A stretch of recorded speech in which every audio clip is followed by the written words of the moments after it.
આપણે આજે અગ્રદેવાચાર્યજીનું ચરિત્ર ચાલુ કરવાનું છે. જે ચરિત્ર ઘણા દિવસ ત્યાં બંધ હતું. આપણે અગ્રદેવાચાર્યના ચરિત્રમાં ત્યાં સુધી પહોંચેલા હતા કે અગ્રદેવાચાર્યએ એક બગીચો બનાવ્યો હતો અને ઈ બગીચો એને પ્રાણથી પણ પ્રિય હતો. તો કે ભાઈ બગીચામાં એવું શું હતું કે એ બગીચો એમને પ્રાણથી પ્રિય હતો. આપણે મતલબ કોઈ વસ્તુ પ્રાણથી પ્રિય હોય તો એની પાછળ કોઈક કારણ હોય છે. કારણ વગર પ્રાણથી પ્રિય કેવી રીતે બની જાય? એટલે મતલબ પ્રશ્ન એ હતો કે અગ્રદેવાચાર્યને આ બગીચો પ્રાણથી પ્યારો શા માટે હતો? તો કે એટલા માટે પ્રાણથી પ્યારો હતો કે ઈ બગીચામાં અગ્રદેવાચાર્યને સાક્ષાત સીતાજીના દર્શન થયા હતા. સાક્ષાત સીતાજીના દર્શન એટલે જે જગ્યાએ જીવને ભગવાનના દર્શન થાય એ જગ્યા તો પ્રાણથી પ્યારી લાગવી જ જોઈએ. નિશ્ચિત લાગવી જોઈએ, એમાં કોઈ એટલે કોઈ શંકા નથી. તો જયારે અગ્રદેવાચાર્યને ઈ બગીચામાં સીતાજીના દર્શન થયા ત્યારે એને એક પદ લખ્યું, ઠુમક ઠુમક ચલત ચાલ જનક નંદિની. જનક નંદિની એટલે જનકના દીકરી શ્રી સીતાજી કેવી ચાલ ચાલે છે? તો કે ઠુમક ઠુમક ચાલ ચલત જનક નંદિની. નાનકડા અમથા સીતાજીનું વર્ણન છે, બાલ રૂપના સીતા માતાનું વર્ણન છે અને ઠુમક ઠુમક ચાલ ચાલી રહ્યા છે. અતિ મધુર વચન તોતરે ત્રય તાપ મોચીની. એ સીતાજીના વચન કેવા છે? તો કે અતિ મધુર. આમ પણ નાના બાળકના વચન બધાઈને અતિશય મધુર લાગે છે. એટલે અતિ મધુર વચન તોતરે, અને તોતરા વચન બોલાવે છે. પિતાજી પિતાજી એમ તોતડું બોલે. અને ત્રય તાપ મોચીની, ત્રણેય તાપને દૂર કરે છે. રાધાજીના તોતડા વચન પણ જો કોઈ સાંભળી લે ને તો એના ત્રણેય પ્રકારના તાપ દૂર થઈ જાય છે. એવા સુંદર મજાના તોતડા વચન છે સીતાજીના. શોભિત નવ નીલ વસન મંદ હાસ રુચિર દસન.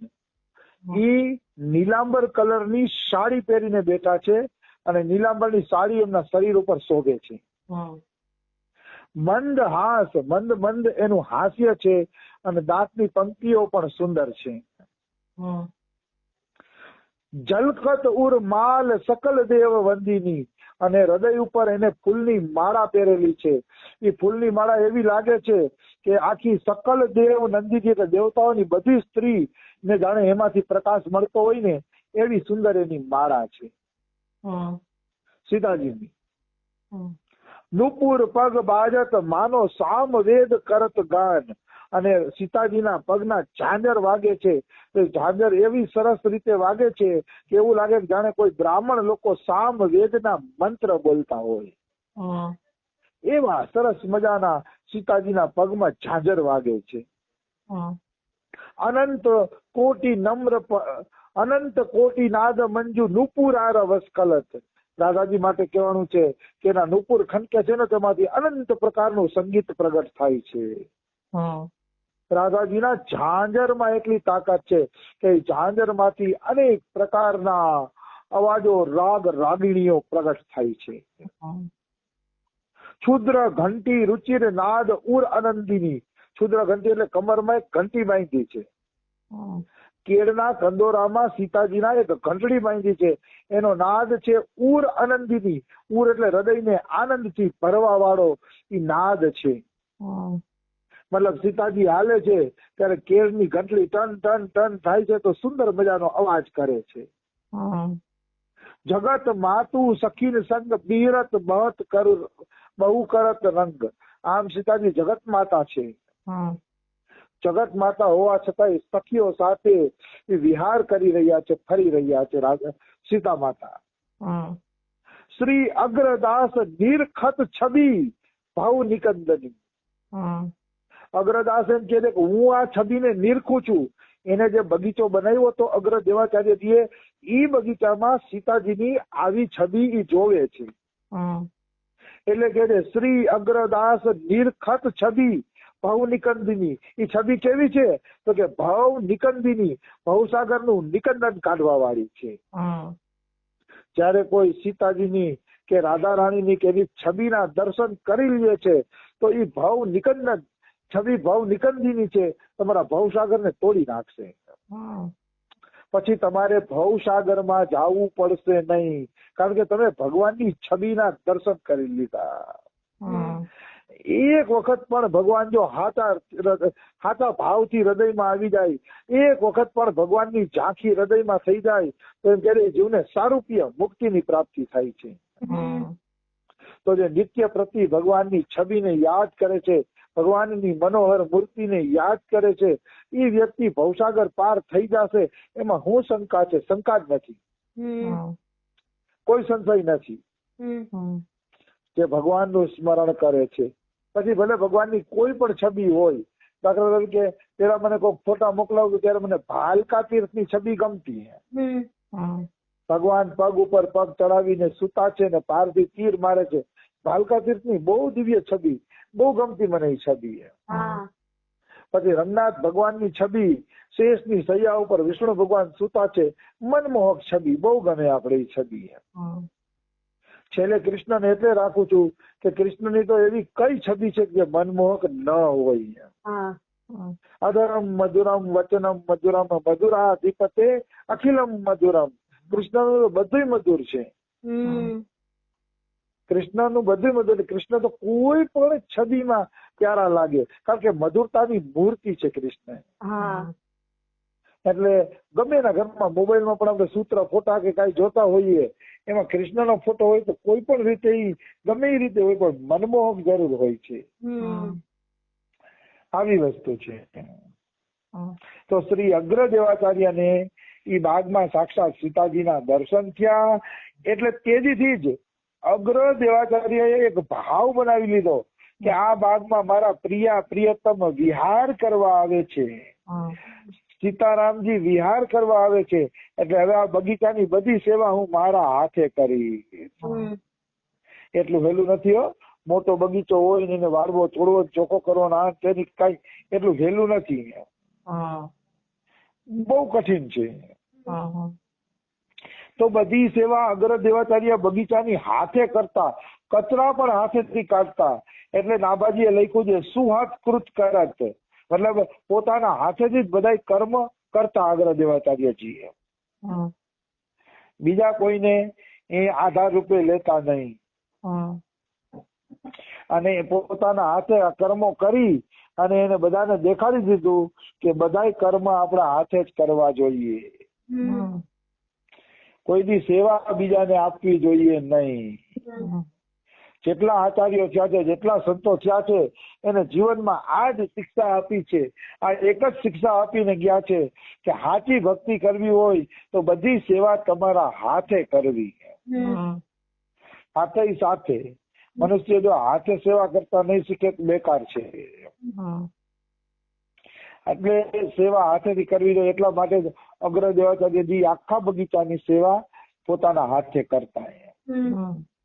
હાલાકી તો કઠિન છે આ બધું. હું તો હવે કઠિન સાધન કરતોય નથી, કોઈને કરવાનું કેતોય નથી. ભલે તમને ગમે તો સેવા કરો, બગીચામાં વાળો ચોડો, મંદિરમાં વાળવા ચોડવાની સેવા કરો, બધું કરો એમ. પણ સાચી મજા મારા મત પ્રમાણે ત્યારે આવશે જયારે આંખ બંધ કરો અને કૃષ્ણની છબી તમારા હૃદયમાં દેખાય ને, તેથી આનંદનો કોઈ તૂટો રહેશે નહીં. આ બધું તો કરીને થાકવાનું છે. એમ કે સાધન કરીને થાકવાની વાત છે.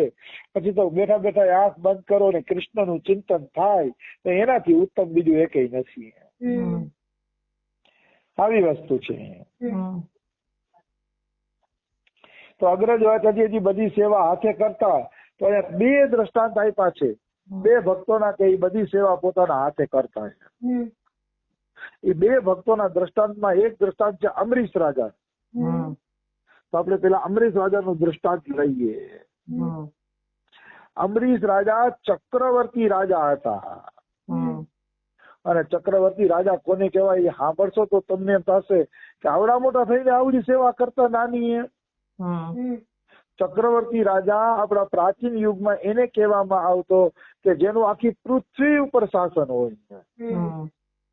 પરીક્ષિત રાજા ચક્રવર્તી હતા, યુધિષ્ઠિર ચક્રવર્તી હતા, સીતાજીના પિતા જનક રાજા ચક્રવર્તી હતા, દશરથ રાજા ચક્રવર્તી હતા. ચક્રવર્તી રાજાઓ છે, રામ નહીં, કારણ કે એનું આખા વિશ્વ ઉપર શાસન હાલતું એવા હતા. તો પેલા અમરીશ રાજાની વાત કરીએ તો ચક્રવર્તી રાજા હતા, છતાં પણ એનો કૃષ્ણ સેવામાં એવો દિવ્ય પ્રેમ હતો, કૃષ્ણ સેવાની અંદર એવો દિવ્ય ભાવ હતો કે એ બધી સેવા કૃષ્ણની પોતાના હાથેથી કરતા અમરીશ રાજાએ. તમે વિચારો, એ જમાનામાં ટોચ બત્તીની સગવડતા નહોતી. એ જમાનામાં માથેથી પાણીના ઘડા લઈને એમના હારી હારી ઠાકોર સેવા કરી છે. ધન્યા છે એ પ્રાચીન મહાત્માઓને. આપણે તો ચાપ દબાવીએ એટલે ઉપર ટાંકામાં પાણી ચડી જાય, તોય માણસને ઠાકોરજી નવડાવ હોય ને તો આળસ ચડશે. જોજે આપણે કહેશે ને ઠાકોરજીને, ભાઈ ક્યારેક સાફ સફાઈ કરાવી નવડાવવા જોઈએ, તો કે અમારે ટાઈમ હોતો નથી એમ બોલે. ટાઈમ ન કરે. હવે તમારે ક્યાં એટલા કામ કરવાના છે? અમરીશની જેમ કઈ સમુદ્રમાંથી પાણી ભરવા તો નથી જવું ને, ખાલી ચાપ ચાલુ કરવાની છે ને પાણી ભરાઈ જાય છે, તોય એ ભગવાનને નવડાવવામાં કેટલાય દી કાઢી નાખશે. શું કામ? એને કરવું નથી. જેને ભજન કરવું જ નથી ને એનો પછી કોઈ વિકલ્પ ન હોઈ શકે. ભજન કરવું છે એનો તો વિકલ્પ હોઈ શકે કે કાંઈક ને કાંઈક રસ્તો મળે, પણ જેને ભજન કરવું જ નથી એનો કોઈ વિકલ્પ નથી. તો અમરીશ રાજા ચક્રવર્તી રાજા હતા, છતાં પણ ઠાકોરજી માટે પાણીનો ઘડો પોતે પોતાની રીતે ભરી આવતા. પોતાની રીતે ભરી પાણીનો ઘડો અને પછી ભગવાનને અર્પણ કરતા. એમાંથી ભગવાનને સ્નાન કરાવે, રસોઈ બનાવે, બધી. પછી એક પાણીનો ઘડો બહુ મોટો હોય પાછળ. એ પ્રાચીન રાજા હતા સતયુગના, એના પ્રમાણે ઘડો તો હોય ને કે જેના રથ હતા ને બેહવાના, એ રથ પણ 2 માળની બિલ્ડિંગ જેવડા હતા. એવડા તો ખાલી રથના પૈડા હતા. તો હરાઉસ માણસ હતા અમરીશ રાજા, સતયુગના હતા. એટલે એનો પાણીનો ઘડો પણ મોટો હોય કે એક જ ઘડામાં આખો દી ઠાકોરજીની સેવા થઈ જાય. તો આ રીતે અમરીશ રાજા બધી સેવા પોતાના હાથે કરતા. ભાગવતની અંદર ઉલ્લેખ છે કે અમરીશ રાજા છે ને એના ગુણનું વર્ણન છે, પણ મને બધું યાદ નહીં હોય. ચક્રવર્તી રાજા હતા અને સંપત્તિને તુચ્છ માનતા હતા કે આ સંપત્તિ તુચ્છ છે, આ સંપત્તિથી જીવને કાંઈ મળવાનું નથી. તુચ્છ માનીને પોતે હાલતા હતા. આવા દૈવી જીવ હતા અમરીશ રાજા. એટલે અમરીશ રાજાને એમ કહે છે કે ન ભૂતો ન ભવિષ્યથી અમરીશ જેવા કોઈ રાજા થયા નથી. 300 રાણીઓ હોવા છતાં પણ એનો કોઈ પણ રાણીની અંદર મોહ મમતાનો શબ્દ નહોતો. એવા મોહ મુક્ત રાજા હતા અમરીશ રાજા. એટલા માટે તો અમરીશ રાજા થી નો દુર્વાસાને અપરાધ થયો તો ભગવાને ઉલટા દુર્વાસાને વૈધા. અમરીશ તો ગ્રહસ્થ છે, 300 રાણીઓ છે, અને દુર્વાસા સંત છે, તો ભગવાનને સંતનો પક્ષ લેવો જોઈએ ને, તો કે નહીં, સંતનો પક્ષ ન લીધો, અમરીશનો પક્ષ લીધો. કારણ કે અમરીશજી શરણાગત ભક્ત હતા અને દુર્વાસા ઘડીએ ઘડીએ ગુસ્સો કરીને બાજી બગાડી નાખતા હતા. એટલે ભગવાન એની ઉપર પ્રસન્ન ન થયા, અમરીશ ઉપર પ્રસન્ન થયા અને દુર્વાસાને કીધું કે જા અમરીશની માફી માંગો, ત્યારે તમને સાચી માફી મળશે. પછી દુર્વાસા અમરીશ રાજાની માફી માંગે છે, ત્યારે એને માફી મળે છે. આવી વસ્તુ છે. એટલે કહેવાનો ભાવ શું છે? એક અમરીશ રાજા હતા કે ચક્રવર્તી રાજા હોવા છતાંય ભગવાન ઠાકોરની બધી સેવા જાતે કરતા. હવે બીજું ઉદાહરણ છે ગદાધર ભટ્ટનું, પણ સમય થઈ ગયો છે એટલે આપણે કાલે ઉદાહરણ લેશી. રાધે રાધે, જય સિયારામ. રાધે રાધે, જય સિયારામ.